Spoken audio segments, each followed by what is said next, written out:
You've seen this email before. Maybe it landed in your spam folder. Maybe you laughed at it. Maybe you forwarded it to a friend as a joke. Dear beloved, I am Prince Musa of Nigeria. I have $47 million I need to transfer out of the country. I will give you 30% if you help me. Please send your bank details. For most people, this is the punchline. The internet's most famous joke. A symbol of how gullible people can be. But here's what almost nobody knows. This scam, the Nigerian prince scam, didn't start in Nigeria. It didn't start in the 90s. It didn't even start with email. It started with a letter. During a revolution, over 200 years ago.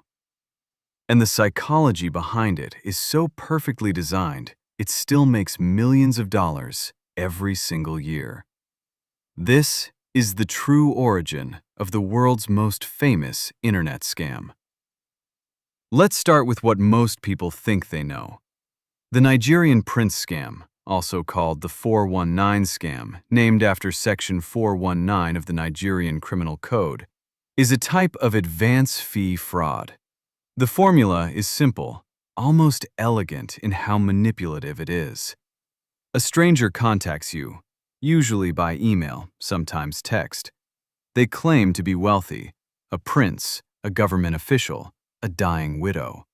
They have millions of dollars locked up somewhere, and they just need your help to get it out.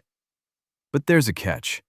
To release the money, they need you to pay a small fee first, maybe a few $100s, maybe a few thousand, for bank processing, legal fees, bribes to officials. You pay. Then suddenly, another fee appears, and another, and another. The promised millions never come, because they never existed. In 2018 alone, Americans lost over $700,000 to this exact scam. That's just the reported cases. But here's where it gets interesting. Because this scam didn't come from Nigeria. It came from something far older, far darker, and far more fascinating. It's the late 1700s. France is burning. The French Revolution has turned the country upside down. Aristocrats are fleeing for their lives. The guillotine is running overtime. Entire noble families are scattering across Europe, desperate and in hiding. And in the chaos of all of this, someone saw an opportunity. A letter began circulating. It was handwritten, addressed to a random businessman, and it told a very specific story. I am a French nobleman. I was forced to flee Paris to escape execution. I managed to hide a chest full of gold and jewels before I escaped, but I am now trapped in a foreign prison, unable to access it. I need your help. If you can pay a small amount to bribe the prison guards and help me retrieve the chest, I will split the fortune with you. Half is yours. Sound familiar? This letter, sent by hand with a quill pen over 200 years ago, is the direct ancestor of every Nigerian prince email you've ever received. It was called the Spanish prisoner con, and it was terrifyingly effective. The Spanish prisoner con is one of the earliest documented confidence tricks in history. We have records of it going back to at least the early 1800s, described in the memoirs of Eugène-François Vidocq, a former French criminal who later became one of the world's first private investigators. Here's how it worked. The prisoner, always wealthy, always titled, always sympathetic, would write to a stranger. Not just any stranger, someone who seemed respectable, someone with something to lose, and crucially, someone with a little money to spare. The letter was warm, personal, almost apologetic. I would not normally ask this of a stranger, but I have no choice. I am desperate, and I believe you are an honorable person. That line right there is the psychological masterstroke. The victim doesn't feel greedy. They feel chosen. They feel special. They feel like they're the hero of the story, helping a desperate noble. And of course, there was always a beautiful daughter involved. A young girl, alone and helpless, depending on the prisoner's release.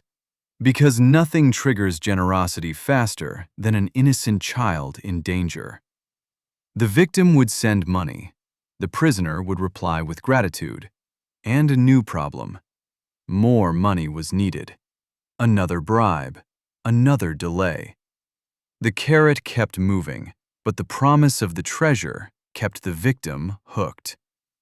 Over the centuries, the prisoner changed nationality, sometimes Spanish, sometimes Russian, sometimes Egyptian.